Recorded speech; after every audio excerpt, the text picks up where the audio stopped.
पढेर सुनाउँछु।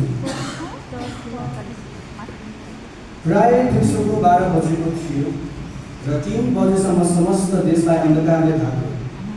सूर्यको तेजले कम भयो र मन्दिरको पर्दा मार्फत च्यातिएर 2 भाग भयो। उच्च स्वरले डराएर यीशुले भन्नुभयो, हे पिता, म मेरो आत्मा तपाईँको हातमा सुम्पिन्छु। यति भनेर उहाँले आफ्नो प्राण त्यागिदिनु भयो।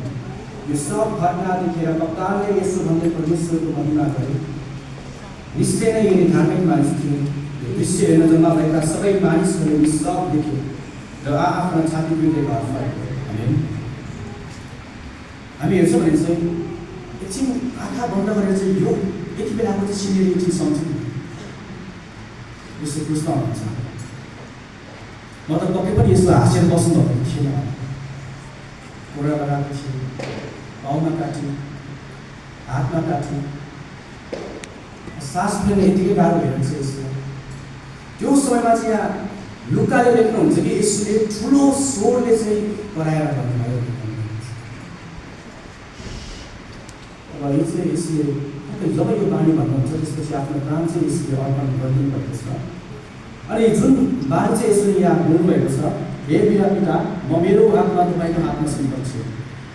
यही कुरा चाहिँ यीशु ख्रीष्टले चाहिँ भजन सङ्ग्रह 31:5 चाहिँ यीशु ख्रीष्टले बोल्नुभएको कुरा चाहिँ हामी पाउन सक्छौँ।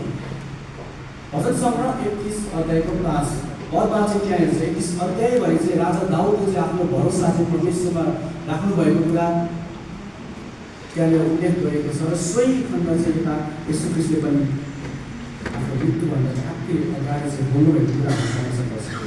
हामी हेर्छौँ भने चाहिँ जब यसले यो बानी बोल्नुभएको थियो, यो बानी बोल्नुभन्दा अगाडि चाहिँ यहाँ वचनले भन्दछ कि समस्त देशलाई अन्धकारले ढाक्यो भन्नुहुन्छ। म तपाईँहरूलाई भन्न चाहन्छु, इतिहासमा यति कालो दिन चाहिँ कहिले पनि थिएन र भविष्यमा कहिले हुनेछ।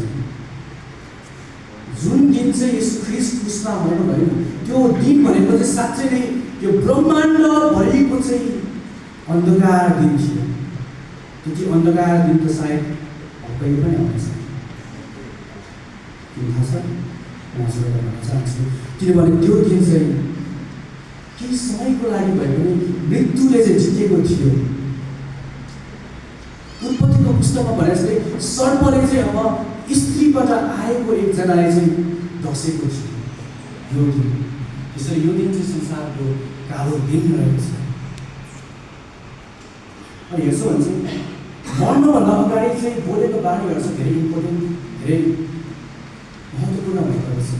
मेरो पनि हजुरआमा ठ्याक्क मर्नुभन्दा अगाडि चाहिँ मैले उहाँलाई भेट्न गएको थिएँ। उहाँले भन्नुभएको थियो, अब मलाई बहिनीहरूले भेट्नु धेरै मन थियो तर मैले भेटाउन सकिनँ। र उहाँले के भन्नुभएको थियो भने, हेर त राम्रोसँग बस, म त जाँदैछु, म कहाँ जान्छु थाहा छैन तर म जाँदैछु, अझ आफ्नो केयर गर, आफ्नो ख्याल गर, म त्यसलाई धेरै माया गर्छु भनेर उहाँले भन्नुभएको थियो। बाँच्नु चाहिँ उहाँले मलाई एक दिन पनि भन्नु भएन माया गर्छु भनेर, धेरै प्रब्लम मात्र हुन्थ्यो। अनि उहाँले के भन्नुभयो भने, म कहाँ जाँदैछु थाहा छैन। तर यहाँनिर चाहिँ यसुले चाहिँ निर्धक्क साथ भन्नुभयो नि, होइन? निर्धक्क साथ उहाँले के भन्नुभयो भने, म मेरो आत्मा चाहिँ तपाईँको हातमा सुम्पिन्छु। उहाँले पितालाई गुहारी राख्नुभएको छ। मतलब चाहिँ यसुलाई थाहा छ उहाँ कहाँ जाँदै हुनुहुन्छ, के कामको लागि आउनुभएको थियो, सो पुरा गरेर चाहिँ अब यसो आफ्नो पिता कहाँ जाँदै हुनुहुन्छ भने यसुलाई थाहा भएको कुरा चाहिँ हामी यस बानीबाट भेटाउन सक्दछौँ। जसरी हामीले अर्को अगाडिको 6वटा बानीहरू सुन्यौँ कि जसरी 6वटा बानीहरू यसले क्षमा गर्दाखेरि बोल्नु र चाहिँ आफ्नो जिम्मेवारीहरू निभाउनु भएको हामीले देखेका छौँ। र सबै कुराहरू सकिसकेको र उहाँले आफ्नो काम सफल भएको कुरा चाहिँ हामीले देखेका छौँ भने यस बानीमा चाहिँ यसले आफ्नो विश्वास देखाउनुहुन्छ। जसरी उहाँले जीवनकालभरिमा जुनै काम सबै कामहरू चाहिँ पिताकै अन्डरमा रहेर पिताकै बसमा रहेर गर्नुभएको हामीले कुरा पाउँछ। लाजरसलाई जिउँदो पार्नुभयो, लाजरसलाई जिउँदाउनु हुँदा पनि यीशु ख्रीष्टले यो पिता होस् भनेर भन्नुभएको छ।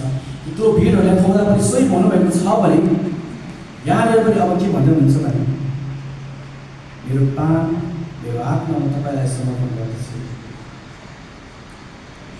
मैले चाहिँ एउटा बुक पढेको थिएँ जसको लेखक चाहिँ जोन केम्बल भन्ने मानिस हुनुहुन्थ्यो।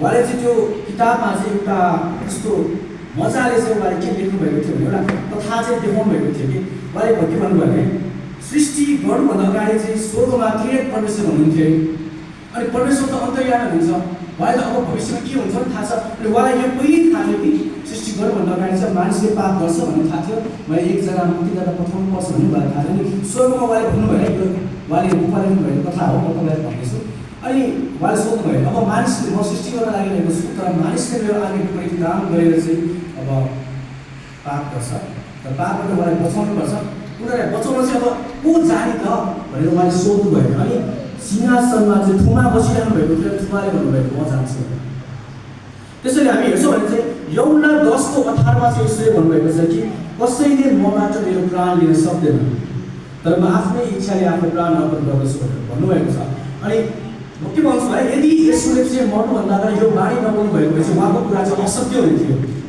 उहाँले जीवनकालमा जे पनि गर्नुभयो जति पनि आश्चर्य कामहरू गर्नुभयो ती सबै चाहिँ अधुरो हुने थियो तर उहाँले भन्नुभयो म आफ्नै इच्छाले चाहिँ प्राण अर्पण गर्दछु अनि यसकारण म तपाईँलाई भन्न चाहन्छु यसो चाहिँ परमेश्वरले फोर्सफुली गर्नु भएको होइन यसो चाहिँ आफ्नै इच्छाले चाहिँ हाम्रो निम्ति प्राण अर्पण गरेर आउनुभएको थियो